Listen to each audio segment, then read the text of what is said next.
ಸ್ನೇಹಿತರೆ, ನಾನು ಮೊನ್ನೆ ಒಂದು ವಿಡಿಯೋ ಮಾಡಿದ್ದೆ. ಅದರಲ್ಲಿ ಅತಿಯಾಗಿ ಚಿಂತೆ ಮಾಡೋದು ಅಥವಾ ಅತಿಯಾಗಿ ಯೋಚನೆ ಮಾಡೋದನ್ನ ಹೇಗೆ ನಿಲ್ಲಿಸೋದು ಅನ್ನೋದ್ರ ಬಗ್ಗೆ ಹೇಳಿದ್ದೆ.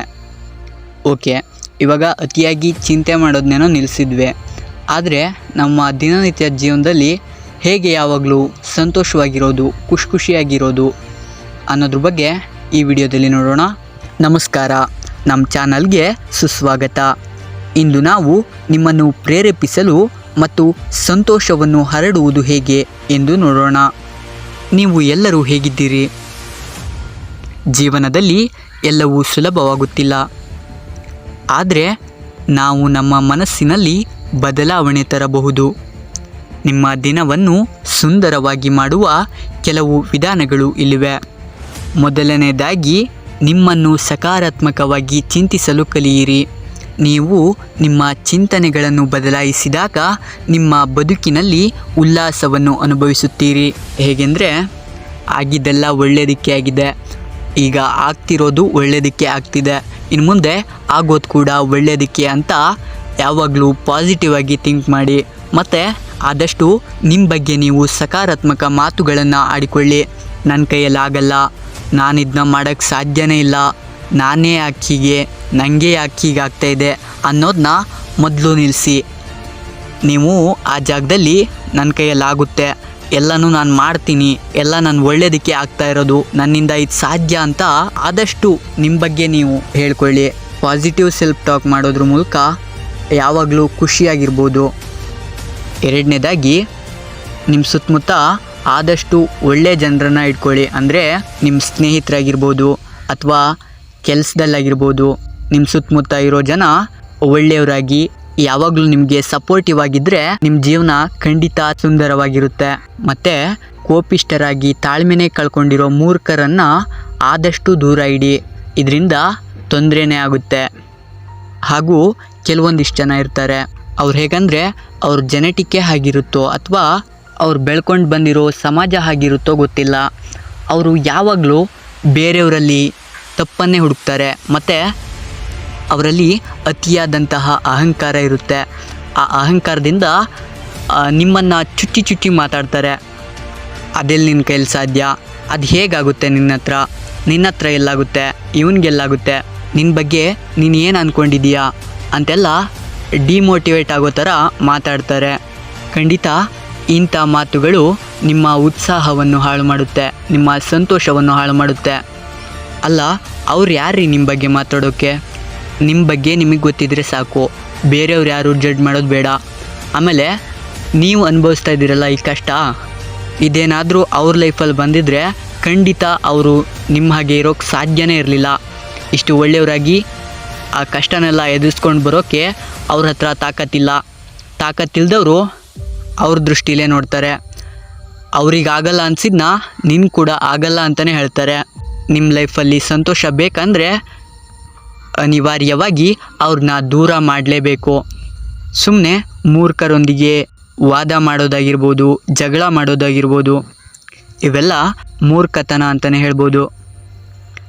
ಅವರೇ ನಿಮ್ಮ ಬಗ್ಗೆ ಹೇಳೋದು, ನಿಮಗೆ ಗೊತ್ತು ತಾನೇ. ಮತ್ತು ನಾನು ಹೇಳ್ತಾ ಇದ್ದೀನಿ, ನೀವು ಸೂಪರ್ ಅಷ್ಟೇ. ಆದಷ್ಟು ಒಳ್ಳೆ ಗುಣ, ಒಳ್ಳೆ ಮಾತು ಹೊಂದಿರುವಂಥ ವ್ಯಕ್ತಿಗಳ ಜೊತೆಗೆ ಸೇರಿ ಹಾಗೂ ಯಾವಾಗಲೂ ಖುಷಿಯಿಂದ ಇರಿ. ಮೂರನೇದಾಗಿ, ಇತರರಿಗೆ ಸಹಾಯ ಮಾಡಿ. ಇತರರಿಗೆ ನೆರವಾಗುವ ಮೂಲಕ ನೀವು ಉತ್ತಮ ಭಾವನೆ ಪಡೆಯುತ್ತೀರಿ. ಬೇರೆ ಯಾರಾದರೂ ನಿಮಗೆ ಸಹಾಯ ಮಾಡಿದಾಗ ನೀವು ಸಹ ಅದನ್ನು ಕೊಡಬೇಕು. ನೀವು ಒಳ್ಳೆಯ ವ್ಯಕ್ತಿ, ನೀವು ಸಹಾಯ ಮಾಡಿದ್ದೀರಾ, ನೆಕ್ಸ್ಟು ನಿಮಗೂ ಹಾಗೆ ಸಹಾಯ ಆಗುತ್ತೆ ಅಂತ ಆಸೆ ಇಟ್ಕೊಂಡು ಮಾಡೋದಲ್ಲ. ಪ್ರತಿಫಲ ಬಯಸದೆ ನಿಮ್ಮ ಆತ್ಮತೃಪ್ತಿಗಾಗಿ ಸಹಾಯ ಮಾಡಿ. ಬೇರೆಯವರು ಕಷ್ಟದಲ್ಲಿದ್ದಾಗ ಸಹಕರಿಸುವುದು ಅದೊಂಥರ ಸ್ಪೆಷಲ್ ವೈಬ್ ಅಂತಲೇ ಹೇಳ್ಬೋದು. ನಿಮಗೆ ತುಂಬ ಸಂತೋಷದ ಭಾವನೆ ನೀಡುತ್ತೆ. ಆತ್ಮತೃಪ್ತಿಯಿಂದ ನಿಮಗೆ ಯಾವಾಗಲೂ ಒಂದು ಖುಷಿ ಸಿಗುತ್ತೆ. ಕೇವಲ ಹಣದ ರೂಪದಲ್ಲೇ ಯಾವಾಗಲೂ ಸಹಾಯ ಮಾಡಿ ಅಂತ ನಾನು ಹೇಳ್ತಿಲ್ಲ. ಬದಲಾಗಿ ದುಃಖದಲ್ಲಿರೋರಿಗೆ ಒಂದೆರಡು ಒಳ್ಳೆಯ ಮಾತುಗಳನ್ನು ಆಡುವ ಮೂಲಕ ಅವರ ಮನಸ್ಸಿಗೆ ಸಂತೋಷವನ್ನು ನೀಡುತ್ತಾ ನೀವು ಕೂಡ ಸಂತೋಷವಾಗಿರಿ. ನಾಲ್ಕನೆಯದಾಗಿ, ನಿಮ್ಮ ಸಾಧನೆಗಳನ್ನು ಅಂಗೀಕರಿಸಿ. ನಿಮ್ಮದೇ ಆದ ಯಶಸ್ಸುಗಳಿಗೆ ನೀವು ಧನ್ಯವಾದಗಳನ್ನು ಸಲ್ಲಿಸಿಕೊಳ್ಳಿ. ಎಲ್ಲ ಸಣ್ಣ ಮತ್ತು ದೊಡ್ಡ ಯಶಸ್ಸುಗಳನ್ನು ಆಚರಿಸಿ. ಇದರಿಂದ ನಿಮಗೆ ನಾನೇನೋ ಸಾಧನೆ ಮಾಡಿದ್ದೀನಿ ಅನ್ನೋವಂಥ ಫೀಲ್ ಬರುತ್ತೆ. ಆ ನೆಮ್ಮದಿಯ ಭಾವನೆ ನಿಮ್ಮ ಮನಸ್ಸಲ್ಲಿ ಮೂಡಿದರೆ ನೀವು ಸಂತೋಷವಾಗಿರಲಿಕ್ಕೆ ಮತ್ತಿನ್ನೇನು ಬೇಕು. 5ನೇದಾಗಿ, ಪ್ರಸ್ತುತ ಈ ಕ್ಷಣವನ್ನು ಅನುಭವಿಸಿ. ಯಾವಾಗಲೂ ಈ ಕ್ಷಣನ ಚಿಂತನೆಗಳಲ್ಲಿ ಕಳೆಯದೆ ಜೀವನವನ್ನು ಸಂಪೂರ್ಣವಾಗಿ ಅನುಭವಿಸು. ನಿಮ್ಮ ಸುತ್ತಲೂ ಇರುವ ಸುಂದರವಾದ ಸನ್ನಿವೇಶವನ್ನು ಗಮನಿಸಿರಿ. ನಿಮಗೆ ಗೊತ್ತಿರಲಿ, ಈ ದೇಹ ಕೂಡ ನಮ್ಮದಲ್ಲ, ಈ ಆತ್ಮ ಕೂಡ ಆ ಪರಮಾತ್ಮನಿಗೆ ಸಂಬಂಧಿಸಿದ್ದು. ಹೀಗಿರುವಾಗ ಬೇರೆ ಯಾರೋ ನನ್ನವರು, ಅವರಿಲ್ಲ ಅಂದರೆ ನಾನಿರೋಕ್ಕೆ ಸಾಧ್ಯ ಇಲ್ಲ ಅನ್ನೋದು ಮೂರ್ಖತನ. ನಿಮ್ಮದೇನಪ್ಪ ಅಂದರೆ ಈ ಕ್ಷಣನ ನೀವು ಖುಷಿಯಾಗಿ ಕಳೀರಿ. ಪ್ರಸ್ತುತ ಈ ಕ್ಷಣವನ್ನು ಅನುಭವಿಸೋದ್ರಿಂದ ನಿಮ್ಮ ಸಂತೋಷ ಇಮ್ಮಡಿಯಾಗುತ್ತದೆ. ಮತ್ತು ಕೊನೆ ಟಿಪ್ ಏನಪ್ಪ ಅಂದರೆ, ನಿಮ್ಮ ಗೆಳೆಯರೊಂದಿಗೆ ಸಂತೋಷವನ್ನು ಹಂಚಿಕೊಳ್ಳಿ. ನೀವು ಯಾವಾಗಲೂ ಒಬ್ಬರೇ ಇರೋದಿಲ್ಲ. ಸ್ನೇಹಿತರು, ಕುಟುಂಬವು ನಿಮ್ಮ ಜೊತೆಗೆ ಇರಬೇಕು. ಆದ್ದರಿಂದ ನೆನಪನ್ನು ಒದಗಿಸಿಕೊಳ್ಳಿ. ಸಾಧ್ಯ ಆದಷ್ಟು ಅವ್ರನ್ನ ಖುಷಿಯಾಗಿಡಿ. ಏಕೆಂದರೆ ನಿಮ್ಮ ಕಷ್ಟದ ಸಮಯದಲ್ಲಿ ಹಾಗೂ ಸುಖದ ಸಮಯದಲ್ಲಿ ಭಾಗಿಯಾಗುವವರು ಅವರೇ ಆಗಿರುತ್ತಾರೆ.